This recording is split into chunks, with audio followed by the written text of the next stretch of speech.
Ahora es el turno de hablar de las investigaciones de la Cátedra de Catástrofes de la Fundación AON, tanto en la Universidad de Comillas como en la de Navarra. Para ello, doy la palabra a Jesús Martínez de Rioja, coordinador del Observatorio de Catástrofes. Jesús.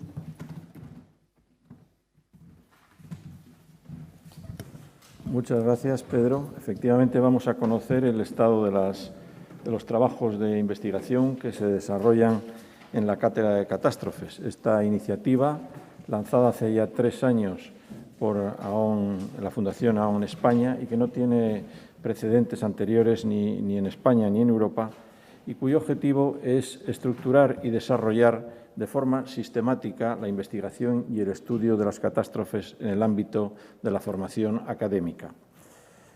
Los trabajos de la cátedra se concretan en tesis doctorales y en investigaciones sobre temas relacionados con las catástrofes, los modelos de predicción y de respuesta y las ayudas a los sectores sociales más desfavorecidos.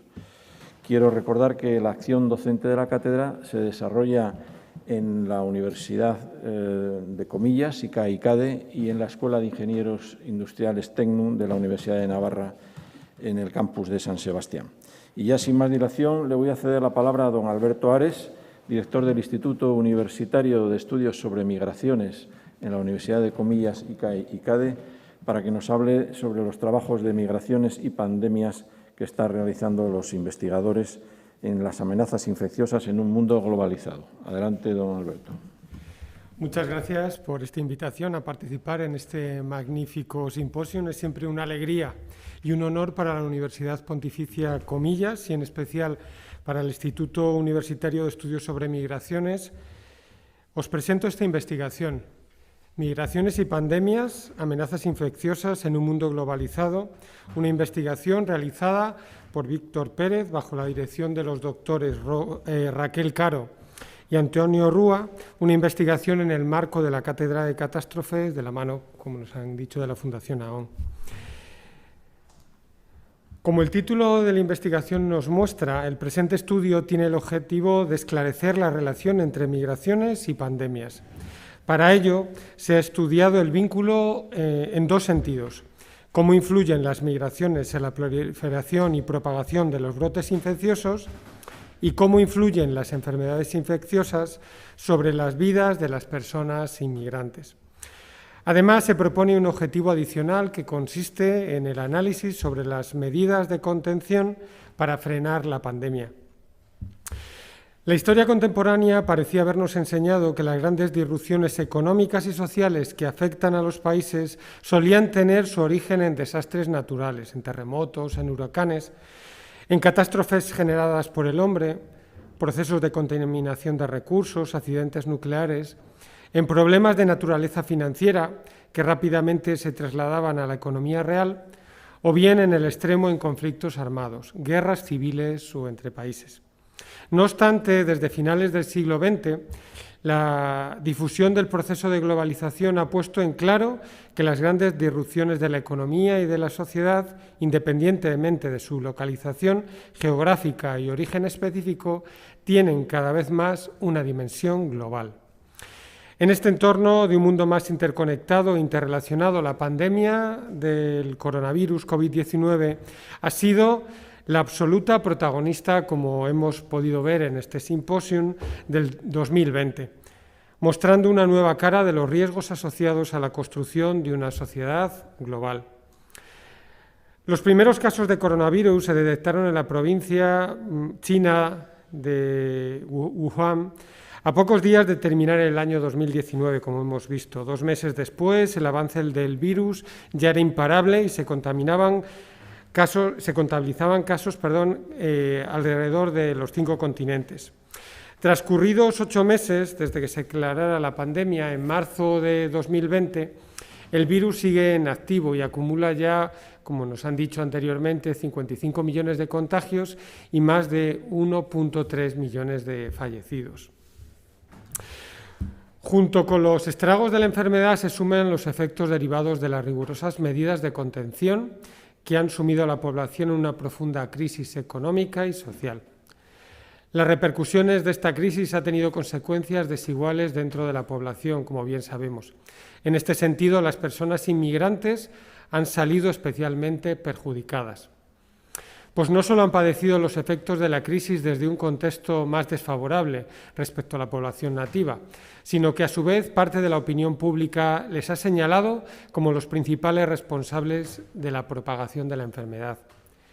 Como colectivo doblemente vulnerable, tanto por ser blanco de discursos de odio como por su delicada situación de partida, es preciso que estudiemos esa verdadera tesitura ante esta gran encrucijada. Sobre el objetivo 1, cómo influyen las migraciones en la proliferación y propagación de los brotes infecciosos, podemos decir que las poblaciones humanas llevan padeciendo el azote de las catástrofes epidémicas desde el principio de los tiempos, aunque la magnitud y la frecuencia de estos eventos ha ido aumentando con el tiempo en consecuencia de los cambios en nuestros modos de vida. Dos de las pandemias más devastadoras de la historia han ocurrido en los últimos 100 años, como la de la gripe en 1918 y la del SIDA. Los ecosistemas humanos actuales, caracterizados por núcleos urbanos con alta densidad demográfica y gran movilidad tanto interior como en el exterior, suponen un contexto ideal para la rápida diseminación de agentes patógenos entre la población. En este sentido, el desarrollo de los medios de transporte no solo ha permitido una gran movilidad de las personas, sino también ha sido un factor de posibilidad para la consolidación de un mercado global de mercancías. Mediante el transporte de mercancías se pueden desplazar animales o insectos que a su vez los convierten en transmisores de algún tipo de enfermedad. Esta situación bien podría desembocar en contagios puntuales o en el caso de que el agente transmitido lograse adaptarse al nuevo medio, la enfermedad podría acabar siendo endémica en la nueva localización. Hay otros factores también que fomentan la aparición de este tipo de catástrofes, como son las conductas sociales de riesgo y el impacto sobre el medio ambiente. El impacto sobre el medio ambiente tiene dos consecuencias. Por un lado, el debilitamiento de la frontera humano-animal y por otro, el calentamiento global. El cambio climático, por su parte, fruto de diferentes procesos y vínculos de la acción humana, está afectando al comportamiento de los vectores de enfermedades como pájaros e insectos. La alteración del clima tiene consecuencias sobre las rutas migratorias de las aves, pudiendo traducirse en una redistribución infecciosa entre países producto de sus migraciones estacionales. En paralelo con la evolución de estos procesos, se ha dado una serie de avances científicos y estructurales que han permitido un mejor contexto desde donde luchar contra las amenazas infecciosas. Cuestiones como la mejora de las condiciones de vida en relaciones con la nutrición, la higiene o el desarrollo de infraestructuras como el alcantarillado, el tratamiento de las aguas y avances de la ciencia médica. Estos logros se han traducido, mejor dicho, en un descenso drástico en las tasas de mortalidad causadas por enfermedades infecciosas, al menos para una parte de la población, pues la asimilación de estas medidas ha estado condicionada en muchos casos al nivel de riqueza del territorio.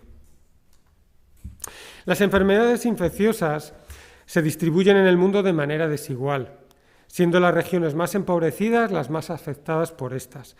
Esta circunstancia ha llevado a la consolidación de distintos regímenes de mortalidad diferenciados a un lado y a otro de lo que podríamos llamar la frontera epidemiológica que divide al mundo. Mientras que en los países con ingresos altos las causas de muerte mayoritarias son las enfermedades degenerativas, en los países con ingresos bajos, si se consideran de manera conjunta, las enfermedades infecciosas son la primera causa de muerte. Esto es debido a un menor nivel de desarrollo con relación a infraestructuras, educación y sistemas sanitarios de calidad. Muchas de las enfermedades que estas regiones padecen, de estos países, se las conoce con el nombre de enfermedades descuidadas. Este nombre responde a que no reciben suficiente atención por la comunidad internacional, ¿no? Muchas de ellas podrían ser eliminadas a día de hoy con la implementación de estrategias sencillas. Enfermedades como como por ejemplo la tuberculosis, la malaria o el SIDA, sostienen magnitudes pandémicas. En conjunto, anualmente superan con creces a la incidencia del COVID-19 en materia de mortalidad. Y, sin embargo, no reciben ni una fracción de la atención mediática que está recibiendo. Las personas inmigrantes, al proceder de contextos con mayor incidencia de enfermedades infecciosas, tienen el potencial de importar enfermedades mediante su proceso migratorio. Sin embargo, hay dos barreras que limitan en gran medida la transmisión de la población nativa y, por tanto, el desencadenamiento de brotes epidemiológicos. Por un lado, la ausencia de vectores adaptados al clima y, por otro, el nivel de vida dado en los países receptores de inmigrantes, caracterizados por tener estándares sanitarios altos y entornos más saludables.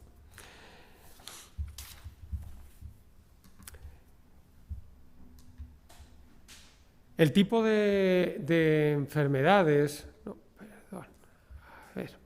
el tipo de enfermedades que importan los inmigrantes están asociadas a los contextos de pobreza en origen y tienen difícil transmisión en los destinos migratorios de ingresos altos.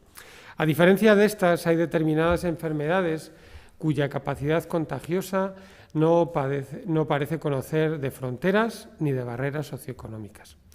La gripe es una de estas enfermedades que causa infecciones en las vías altas y bajas y tiene que ver con el virus de la influenza. Hasta esta fecha es la enfermedad con mayor riesgo pandémico, según la OMS. Según el objetivo segundo, cómo influyen las enfermedades infecciosas sobre la vida de las personas inmigrantes, hay un factor muy claro, ¿no? Es el aumento de la xenofobia durante la pandemia. A pesar de no existir evidencia sobre la influencia de las personas migrantes en la proliferación de los brotes epidemiológicos, durante la pandemia ha habido una fuerte respuesta xenófoba contra estos a nivel mundial. Inicialmente, el odio se focalizó contra las personas de origen asiático. Tan pronto como se dio a conocer la existencia del virus, comenzaron a aparecer los primeros actos de violencia contra la población china. Es habitual que ante este tipo de catástrofes que la gente tienda a hacer una asociación entre la enfermedad y el origen de esta, que generalmente acaba por situar a las personas que allí viven como los responsables de la catástrofe y de su proliferación.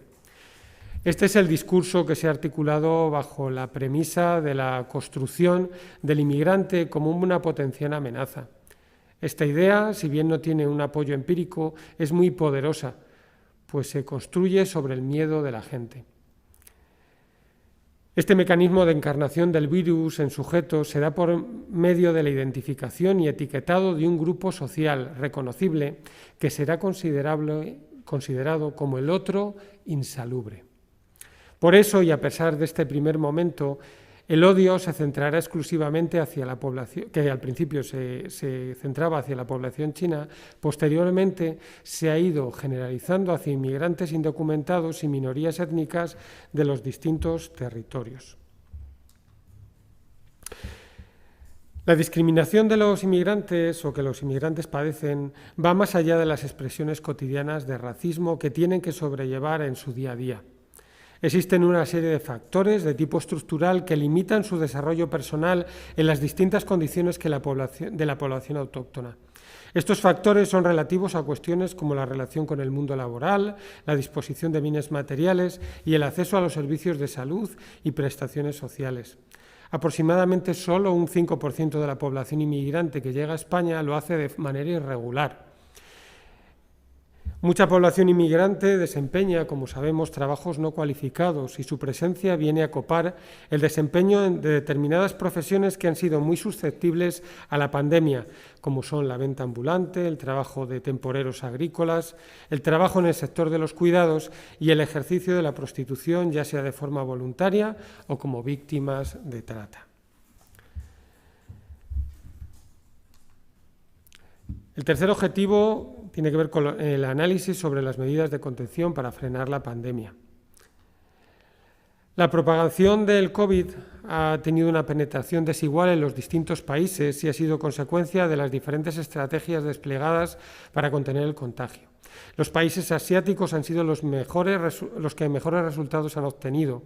La clave de su éxito se ha basado en una respuesta rápida y una mayor contundencia respecto a otros países peor parados que, por ejemplo, como es el caso de España. Las medidas, por ejemplo, el caso de Corea del Sur, uno de los países que mejor ha contenido el brote, dispuso la mayoría de las medidas antes de que llegara el primer fallecimiento. Sin embargo, en España ha pasado al revés, ¿no? Vamos ya con las conclusiones. Las conclusiones sobre el objetivo 1 es bien clara, ¿no? Tras el desarrollo de la investigación se concluye que las personas inmigrantes no tienen una influencia significativa sobre la propagación de enfermedades infecciosas con riesgo epidemiológico. Sobre el segundo objetivo, las personas... Las personas inmigrantes han sido especialmente damnificadas con la pandemia por varios motivos. El miedo que genera la enfermedad también, que ha aparecido a episodios de xenófobos.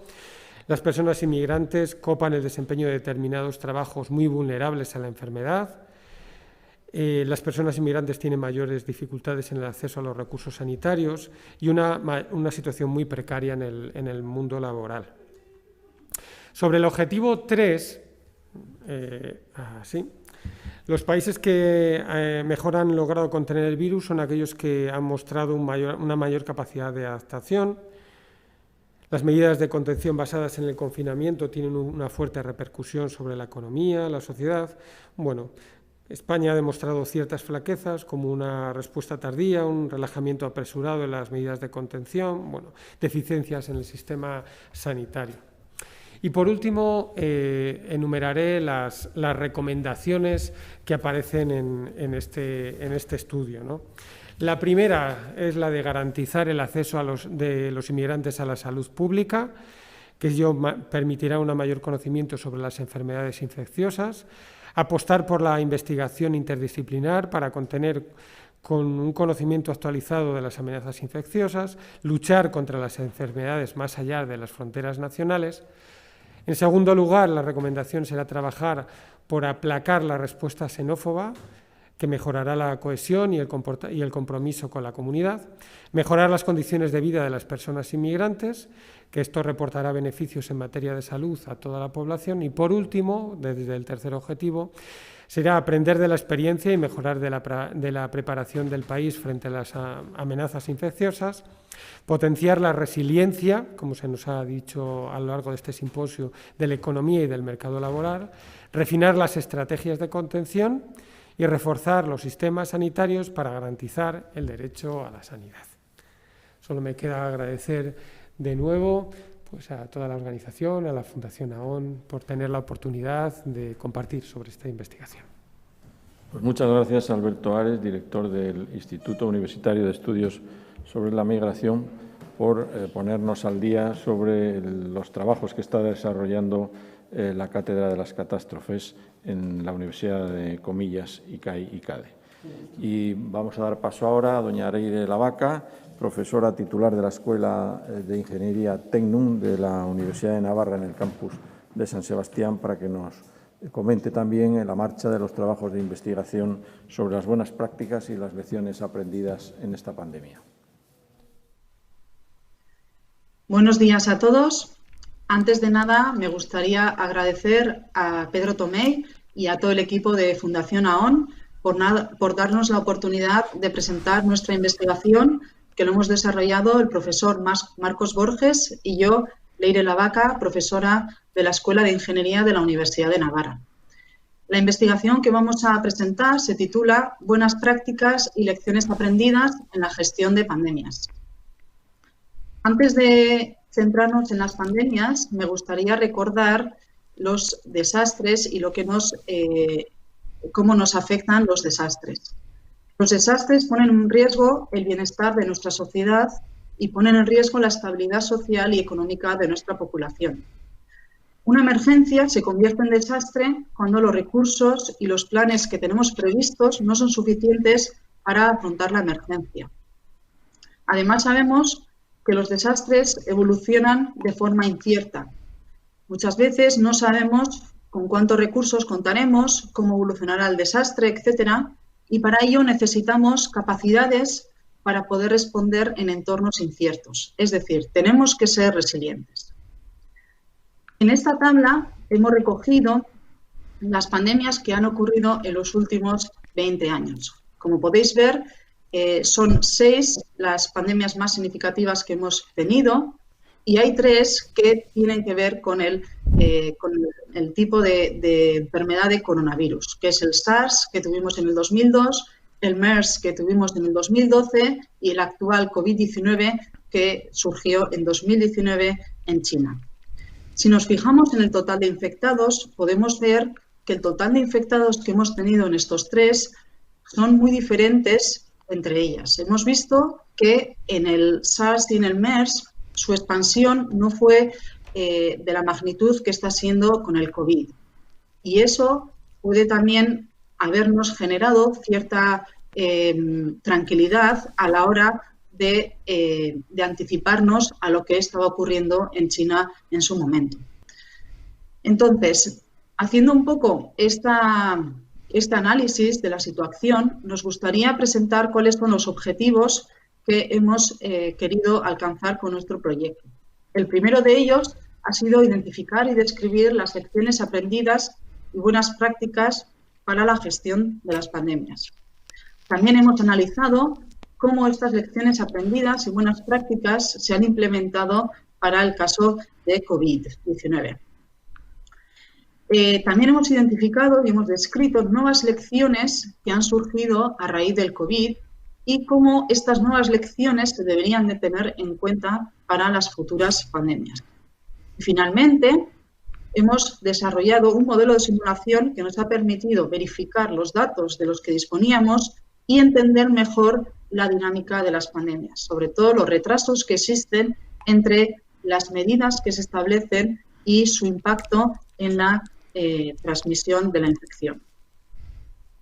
La metodología que hemos seguido está compuesta por 4 partes. La primera de ellas es una revisión de la literatura de pandemias anteriores. Hemos analizado los artículos que se habían publicado entre el año 2000 y 2019 y de ahí hemos extraído una serie de lecciones aprendidas. También hemos hecho una revisión de la literatura, pero más acerca del COVID, ¿vale? Hemos focalizado la revisión en la pandemia específica de COVID y como valor añadido hemos desarrollado una serie de entrevistas con gestores de la pandemia en el que nos han explicado de una forma más real cómo se ha vivido la pandemia, cómo se han implementado estas lecciones y qué tipo de barreras, dificultades han tenido a la hora de implementarlas.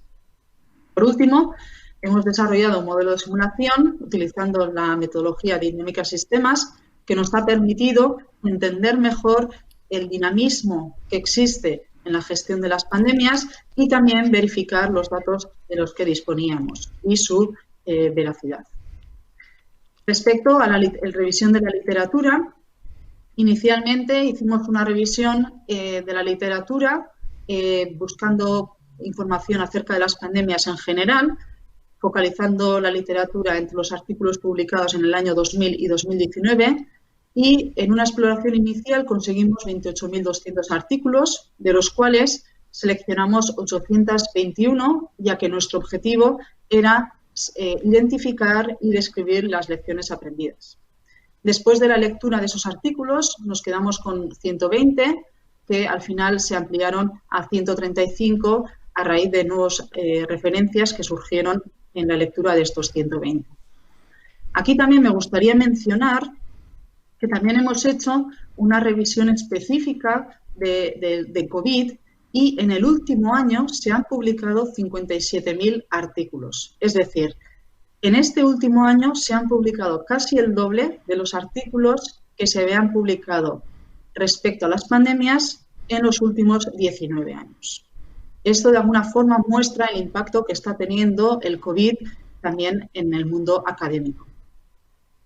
Respecto a las entrevistas, hicimos en total 5 entrevistas. Primeramente hicimos entrevistas a los profesionales del sector de la salud, concretamente a un gerente de un hospital regional y a la directora de médicos de un hospital provincial. También quisimos hacer entrevistas a gestores de crisis, es decir, a los tomadores de decisiones.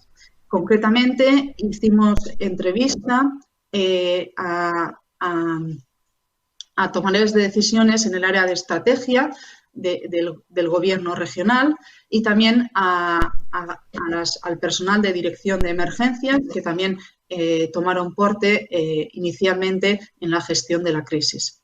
Y finalmente, del área científico, también hemos hecho entrevistas a científicos, concretamente a un catedrático en microbiología, que nos ha dado una visión más científica y más académica de esta pandemia. Con todo esto, hemos obtenido una serie de lecciones aprendidas y buenas prácticas que las hemos englobado en 6 grandes grupos. El primer grupo trata de gobernanza, liderazgo y estrategia, y dentro de este grupo hemos detectado las lecciones que tienen en la transparencia. Como pueden ver, son muchas y todas ellas se han analizado en detalle. Por ejemplo, algunas de ellas es cómo tiene que ser la toma de decisiones, cómo tiene que ayudar el panel de expertos en la toma de decisiones, cómo tiene que ser la desescalada, cómo es la estrategia One Health, cómo es la coordinación internacional, etc. Un segundo grupo respecto a lecciones aprendidas y buenas prácticas de cómo anticiparnos y cómo prepararnos mejor para las pandemias. Tiene que haber un plan de respuesta para las pandemias, un plan de respuesta actualizado. También tenemos que continuamente controlar la transmisión de infecciones en el hospital y tener siempre una vigilancia respecto a lo que está ocurriendo para poder anticiparnos y para poder afrontar mejor las crisis. Tenemos también otro grupo de lecciones aprendidas respecto a recursos que son necesarios para cuando ocurre la crisis, como por ejemplo equipamientos de protección, capacidad de autoproducción de los equipos de protección que necesitamos, incluso tener laboratorios de referencia, monitorizar continuamente cuál es la ocupación del hospital, etc. Otro grande grupo respecto a las lecciones aprendidas de cómo gestionar los ciudadanos. Dentro de esto hay una parte muy importante de cómo mantener al público bien informado, cómo tiene que ser la comunicación. Muchas veces esa comunicación también se tiene que segmentizar. Tenemos que ver a qué segmento queremos llegar y tenemos que intentar hacer una comunicación que se adecue a todos los segmentos de la sociedad. Otro grande grupo respecto a la información y al entendimiento de la crisis.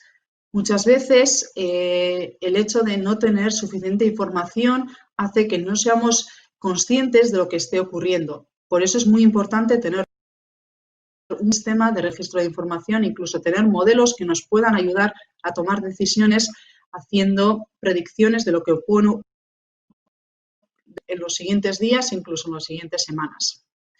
Y por último, ¿cuáles son las medidas que tenemos que tomar para poder parar la transmisión? ¿Cómo gestionar la población asintomática?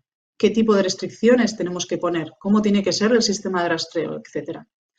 Para cada una de estas lecciones hemos primero identificado cuáles son las lecciones que sabíamos ya de pandemias pasadas, cómo estas lecciones se han implementado en el caso de COVID y qué nuevas lecciones hemos obtenido y qué nos han dicho los expertos acerca de estas lecciones. Además de estas lecciones que hemos extraído principalmente de la literatura y de las entrevistas, también hemos desarrollado un modelo de simulación utilizando la metodología de dinámica sistemas y en esta figura tienen un esqueleto del modelo de simulación. Este modelo de simulación lo que nos permite es entender mejor cómo es la transmisión de la enfermedad y cómo poco a poco la población pasa de ser susceptible a la enfermedad a ser infectada y algunos de ellos a tener que ser ingresados en la UCI y algunos de ellos pues como son recuperados y otros acaban en muertes. Este modelo nos permite también testear o entender mejor cómo ciertas medidas que podemos implementar nos pueden ayudar a gestionar mejor la crisis, a parar la transmisión y a también evitar el colapso del sistema sanitario. Para poder calibrar dicho modelo, lo que hemos hecho es, hemos recogido los datos que teníamos de los informes que publica, en este caso lo hemos calibrado para el País Vasco, lo cual hemos cogido los informes publicados por el Gobierno vasco acerca del número total de infectados, el número total de pacientes en la UCI y los números de muertos. Y lo que hemos querido es, utilizando esos datos que teníamos, intentar calibrar nuestro modelo para que pudiera reproducir o replicar lo que había ocurrido en la primera ola de la crisis. A la hora de calibrarlo, hemos visto, y ahí nos hemos dado cuenta, es que algunos datos que teníamos pues no estaban bien, ¿vale? Entonces, esta calibración lo hemos hecho de atrás hacia adelante, es decir, el dato más fiable que teníamos era el número de muertos, ¿vale? Entonces, partiendo del número de muertos, hemos ido de atrás hacia adelante calibrándolo y hemos conseguido que nuestro modelo reproduciese más o menos bien lo que había ocurrido en la primera ola. En las dos gráficas de abajo que tienen en la transparencia, pueden ver la gráfica, la línea azul representa la realidad y la línea roja representa el resultado del modelo. Entonces pueden ver que el modelo representa bastante bien lo que ha ocurrido en la realidad. Mediante este análisis de datos y este modelo hemos podido obtener algunas conclusiones. La primera de ellas es que los datos del modelo tienen que ser adaptados y actualizados constantemente. La pandemia está evolucionando. Las medidas que vamos adoptando van evolucionando, los tratamientos que tenemos van evolucionando y eso hace que los datos del modelo se tengan que ir adaptando y actualizándose continuamente. El modelo también permite comprobar que el número de infectados que teníamos registrados en marzo es inferior a la realidad, ¿vale? Entonces, partiendo de esa calibración de atrás hacia adelante, es decir, partiendo del número de muertos, vemos que el dato registrado que teníamos en marzo era bastante inferior a lo que tenía que haber en la realidad para poder conseguir, para que realmente el modelo pudiera reproducir la realidad. El modelo también nos ayuda a entender mejor los retrasos que existen entre los contagiados, las saturaciones en el hospital y las muertes, ¿vale? Cuando aumentan los contagiados, de ahí a un par de semanas es cuando empieza la saturación en el hospital y cuando ocurren las muertes. Y el modelo también nos ha ayudado a entender mejor por qué existen esos retrasos y de qué dependen esos retrasos. El modelo también nos ayuda a estimar mejor el impacto de la expansión de virus, sobre todo a consecuencia de las medidas que se van implementando, ¿vale? Entonces, cuando nosotros implementamos una medida, vemos que esa medida en qué plazo tiene un impacto en la expansión del virus y eso lo podemos ver mediante las variaciones que hay en la R0. En una pandemia normal en el que no se hace nada, la R0 se mantiene constante. Sin embargo, nosotros, con las medidas de restricciones de movilidad que hemos puesto, con las medidas de confinamiento, etcétera, vemos que la R0 va constantemente variando y eso hace que podamos de alguna forma controlar la expansión del virus con las medidas que implementamos. Y también hemos visto que a raíz de los nuevos tratamientos que van surgiendo, etcétera, todo eso nos está influyendo ya en los retrasos que hemos mencionado anteriormente. Los expertos mismos nos han corroborado que ya ha disminuido el tiempo de recuperación en general, pero también es verdad que ha aumentado el tiempo hasta la muerte, ya que los tratamientos son cada vez más efectivos y eso ha hecho que estos tiempos hayan variado. Entonces, con todo esto, lo que hemos visto es que los siguientes pasos para poder avanzar en esta investigación serían los siguientes. Lo primero de todo, nos gustaría hacer más entrevistas, sobre todo a la ciudadanía y autoridades de nivel superior, para tener más información acerca de cómo esas lecciones se han implementado y qué dificultades y limitaciones ha habido a la hora de implementarlos. También creemos que el modelo de simulación se tiene que ir constantemente actualizando y evolucionando, ya que surgirán nuevos tratamientos, pondremos en marcha nuevas medidas, etcétera, y eso de alguna forma tiene que ir representándose en el modelo si es que queremos que el modelo nos ayude a tomar decisiones.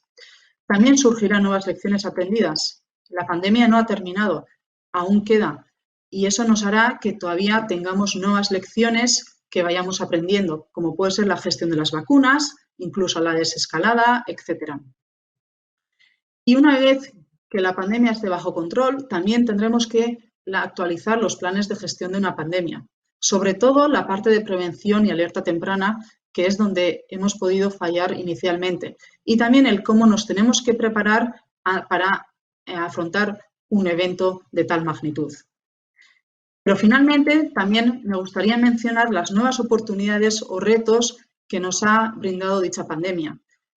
Creemos que a raíz de esta pandemia podremos adoptar nuevas medidas o tendremos que intentar buscar nuevas oportunidades en diferentes ámbitos, como puede ser la educación, el teletrabajo mismo, el uso de tecnologías de comunicación virtual, etcétera. Creo que todo ello también nos está creando una serie de oportunidades que tendremos que ir adoptándolas poco a poco y tendremos que ver cómo estas oportunidades nos pueden ayudar a mejorar en diferentes sectores.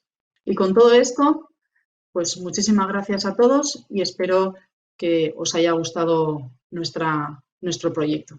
Muchísimas gracias. Muchas gracias a ti, a Leire Lavaca, profesora titular de la Escuela de Ingeniería Tecnum de la Universidad de Navarra en el campus de San Sebastián.